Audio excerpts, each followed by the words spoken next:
अथ श्रीमद् वाल्मीकि रामायण प्रथम खंड द्वितीय सोपान अयोध्या कांड 93तमः सर्गः सेना सहित भरत की चित्रकूट यात्रा का वर्णन। ओम नमः शिवाय ओम नमः शिवाय ओम नमः शिवाय। ओम नमो भगवते वासुदेवाय। ओम देवकी सुत गोविंद वासुदेव जगतपति देहिं तनियम कृष्ण त्वाम अहम शरणम गतः। ओम नमः शिवाय ओम नमः शिवाय ओम नमः शिवाय।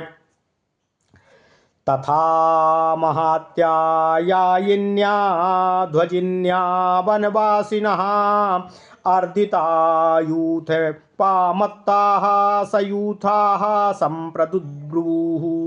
ओम नमः शिवाय। ऋक्षा प्रसत मुख्याश्च रुर्वश्च समन्ततः दृश्यन्ते वनवाटेषु गिरिष्वपि नदीषु च। सा संप्रतस्थे धर्मात्मा प्रीतो दशरथात्मजः व्रतो महत्या नादिन्या सेनया चतुरंगया। सगरौघो निभासेना भरतस्य महात्मनः महीम संच्छादयामासो प्रव्रसीह्यामिवाम्बुदः। तुरंगो घैर्वतता वर्णैश्च महाबलय अनालक्ष्या चिरं कालं तस्मिन् काले बभूव सा गत्वा दूरमध्वानं सम्परिश्रान्तवाहनः उवाच वचनं श्रीमान् वसिष्ठं मन्त्रिणां वरं यादृशं लक्ष्यते रूपं यथा चैव मया श्रुतं व्यक्तं प्राप्ता स्मतं देशं भरद्वाजोऽयं ब्रवीत। ओम नमः शिवाय ओम नमः शिवाय। अयं गिरिश्च कूटश्च अयं गिरिशिश्च कूटस्तथा मन्दाकिनी नदी अथम गिरिश्चित्रकूटस्तथा मन्दाकिनी नदी एतत् प्रकाशते दूरान्नीलमेघो निभं वनं। गिरेः सानूनि रम्याणि चित्रकूटस्य सम्प्रति वारणैरव मृद्यन्ते मामकैः पर्वतोपमैः। मुञ्चन्ति कुसुमान्येते नगाः पर्वतसानुषु नीला इवात पापा ये तोयम तोयधरा घनाः। ओ किन्नराचरितं देशं पश्य शत्रुघ्न वर्तते किन्नराचरितं देशं पश्य शत्रुघ्न पर्वते अहयैः समन्तादाकीर्णं मकरैर्विसागरम्। एते मृगगणा भान्ति शीघ्रवेगाः प्रचोदिताः वायुप्रविद्धा शरदी मेघजाला इवाम्बरे कुर्वन्ति कुसुमापीडान् शिरःसु सुरभिनमी मेघप्रकाशैः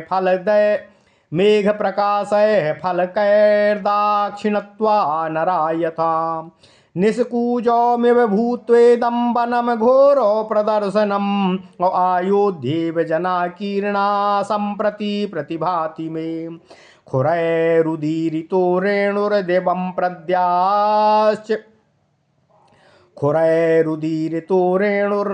प्रच्छाद्य तिष्ठति तं वहत्यो निलः शीघ्रं कुर्वन्निव मम प्रियम्।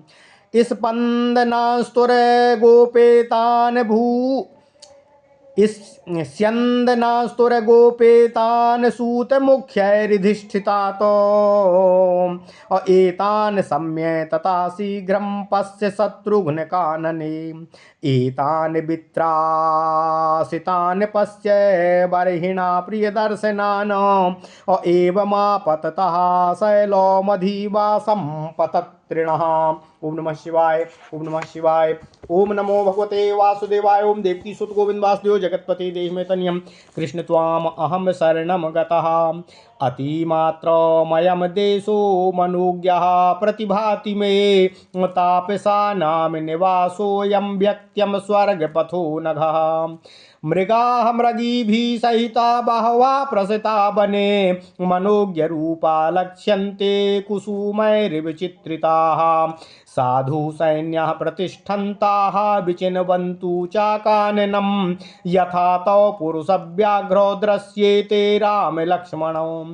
भरतस्य वचः श्रुत्वा पुरुषाः शास्त्रपाणयः बिभीषुस्तद्वनं शूरा धूमाग्रं दद्रशुस्ततः ते समालोक्य धूमाग्रमुचुर्भरतमागताः नामनुष्ये भवत्याग्निर्व्यक्तमत्रैव राघवौ अथ नात्र नरव्याघ्रो राजपुत्रौ परं तपो अन्ये रामोपमाः सन्ति व्यक्तमत्र तपस्विनः तच्छ्रुत्वा भरतस्तेषां वचनं साधु सम्मतं सैन्यानुवाच सर्वास्तान् मित्रबलमर्दनः यत्या भवन्त तिष्ठन्तु नेतो गन्तव्यमग्रतः अहमेव गमिष्यामि सुमन्त्रो धृतिरेव च एवमुक्तास्ततः सैन्यास तत्र तस्थु समन्ततः भरतो यत्र धूमाग्रं तत्र दृष्टिं समादधतो।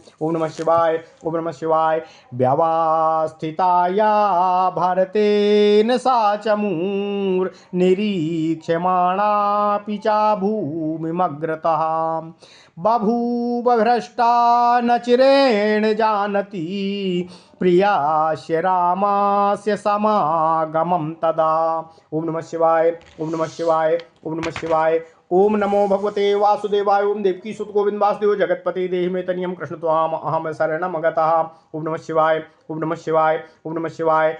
अथ श्रीमद् वाल्मीकि रामायण प्रथम खंड द्वितीय सोपान अयोध्या कांड 93वां सर्ग सेना सहित भरत की चित्रकूट यात्रा का वर्णन। ओम नमः शिवाय ओम नमः शिवाय ओम नमः शिवाय।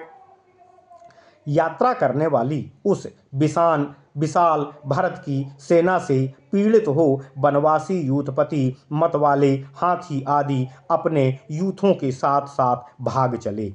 रीछ चितकबरे मृग तथा रुरु नामक मृग वन प्रदेशों में पर्वतों में और नदियों के तटों पर चारों ओर उस सेना से पीड़ित दिखाई दिए। महान कोलाहल करने वाली उस विशाल चतुरंगिणी भरत की सेना से घिरे हुए धर्मात्मा दशरथ नंदन भरत बड़ी ही प्रसन्नता के साथ चित्रकूट की ओर यात्रा प्रारंभ कर चुके थे। जैसा वर्षा ऋतु में मेघों की घटा आकाश को ढक लेती है, उसी प्रकार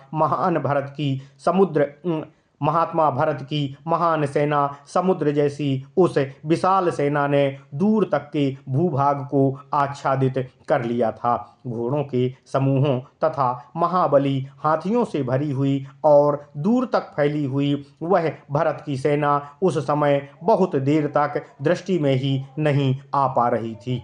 दूर तक का रास्ता तय कर लेने पर जब भरत की सवारियां बहुत थक गईं, तब श्रीमान भरत ने मंत्रियों में श्रेष्ठ वशिष्ठ जी से निवेदन करते हुए कहा, हे ब्राह्मण, हे महर्षि, मैंने जैसा सुन रखा था और जैसा इस देश का स्वरूप मुझे दिखाई देता है, इससे स्पष्ट जान पड़ता है कि भरद्वाज जी ने यहाँ पहुँचने का आदेश दिया था, उस देश में हम लोग आ पहुँचे हैं। ऐसा जान पड़ता है यहीं चित्रकूट पर्वत स्थित है तथा वह मंदाकिनी नदी भी बह रही है। यह पर्वत के आसपास का वन दूर से नील मेघ के समान प्रकाशित हो रहा है। इस समय मेरे पर्वताकार हाथी चित्रकूट के रमणीय शिखरों का अवमर्दन कर रहे हैं। ये वृक्ष पर्वत शिखरों पर उसी प्रकार फूलों की वर्षा कर रहे हैं जैसे वर्षा काल में नील जलधर मेघ पर्वतों पर जल वृष्टि करते हैं। इसके बाद भरत शत्रुघ्न से कहने लगे, हे शत्रुघ्न, देखो, इस पर्वत की उपत्यका में जो देश हैं जहाँ पर किन्नर विचरा करते हैं, वही प्रदेश हमारी सेना के घोड़ों से व्याप्त होकर मगरों से भरे हुए समुद्र के समान प्रतीत हो रहा है। सैनिकों से खदेड़े हुए मृगों के झुंड तीव्र वेग से भागते हुए वैसी ही शोभा पा रहे हैं जैसे शरतकाल से आकाश में हवा में उड़ते हुए बादलों के समूह यत्र तत्र भागते हुए सुशोभित होते हैं। ये सैनिक अथवा वृक्ष मेघ के समान कांति वाली ढालों से उपलक्षित होने वाले दक्षिण भारतीय मनुष्यों के समान अपने मस्तकों अथवा शाखाओं पर सुगंधित पुष्प गुच्छमय आभूषणों को धारण किए हुए हैं। यह वन जो पहले जनरव शून्य होने के कारण अत्यंत भयंकर दिखाई देता था, वही इस समय हमारे साथ आए हुए सैनिकों और अन्य लोगों से व्याप्त होने के कारण मुझे अयोध्यापुरी के समान सुशोभित प्रतीत हो रहा है। घोड़ों की टापों से उड़ी हुई धूल आकाश को आच्छादित करके स्थित हो गई है, परंतु उसे हवा मेरा प्रिय करती हुई सी शीघ्र ही अन्यत्र उड़ा उड़ा कर ले जा रही है। हे शत्रुघ्न, देखो इस वन में घोड़ों से जुते हुए और श्रेष्ठ सारथियों द्वारा संचालित हुए ये रथ कितनी ही शीघ्रता से आगे बढ़ रहे हैं, जो देखने में बहुत ही सुंदर लगते हैं। उन मोरों को तो देखो, ये हमारे सैनिकों के भय से कितने डरे हुए हैं। इसी प्रकार अपने आवास स्थान पर्वत की ओर उड़ते हुए अन्य पक्षियों को भी दृष्टिपात करो। हे निष्पाप शत्रुघ्न, यह देश मुझे बड़ा ही मनोहर प्रतीत होता है। तपस्वी जनों का यह निवास स्थान वास्तव में स्वर्गीय पथ के समान सुंदर और कल्याणकारी है। इस वन में मृगियों के साथ विचरने वाले बहुत से चितकबरे मृग ऐसे मनोहर दिखाई देते हैं, मानो इन्हें फूलों से चित्रित कर सजाया गया हो। मेरे सैनिक यथोचित रूप से आगे बढ़ें और वन में सब ओर खोजें, जिससे उन दोनों पुरुष सिंह श्री राम और लक्ष्मण का पता लग सके कि वे कहाँ पर ठहरे हुए हैं। भरत का यह वचन सुनकर बहुत से शूरवीर पुरुषों ने हाथों में हथियार लेकर उस वन में प्रवेश किया। तदनंतर आगे जाने पर उन्हें कुछ दूर पर ऊपर की ओर धुआं उठता हुआ दिखाई दिया। उस धूमि शिखा को देखकर वे लौट आए और भरत से बोले, हे प्रभु, जहाँ कोई मनुष्य नहीं होता वहाँ आग नहीं होती, अतः श्री राम और लक्ष्मण अवश्य यहीं इसी वन में ठहरे हुए हैं। यदि शत्रुओं को संताप देने वाले पुरुष सिंह राजकुमार श्री राम और लक्ष्मण यहाँ ना हों, तो भी श्री राम जैसे तेजस्वी दूसरे कोई तपस्वी अवश्य ही होंगे, जो श्री राम के बारे में जानकारी रखते होंगे और हमें उससे अवगत करा सकेंगे। उनकी बातों श्रेष्ठ पुरुषों द्वारा मानने योग्य थीं। उन्हें सुनकर शत्रु सेना का मर्दन करने वाले भरत ने उन समस्त सैनिकों से कहा, तुम सब लोग सावधान होकर यहीं ठहरो, यहाँ से आगे न जाना। अब मैं ही वहाँ जाऊँगा, मेरे साथ सुमंत्र और धृति भी रहेंगे। उनकी ऐसी आज्ञा पाकर समस्त सैनिक वहाँ सब ओर फैलकर खड़े हो गए और भरत ने जहाँ धुआं उठ रहा था उस ओर अपनी दृष्टि स्थित की।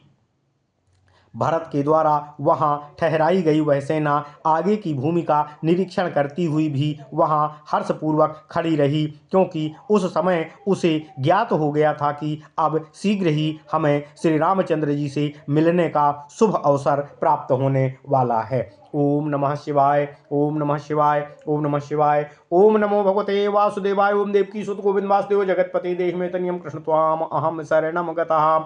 इत्यार्थे श्रीमद् रामायणे वाल्मीकिये आदि काव्ये अयोध्या कांडे 93वां सर्गः। इस प्रकार श्री वाल्मीकि निर्मित आर्ष रामायण आदि काव्य के अयोध्या कांड में 93वां सर्ग पूर्ण हुआ। ओम नमः शिवाय, ओम नमः शिवाय, ओम नमः शिवाय। ओम नमो भगवते वासुदेवाय। ओम देवकी सुत गोविंद वासुदेव जगतपति तेहमे तनियम कृष्ण त्वाम अहम शरणम गतः। ओम नमः शिवाय।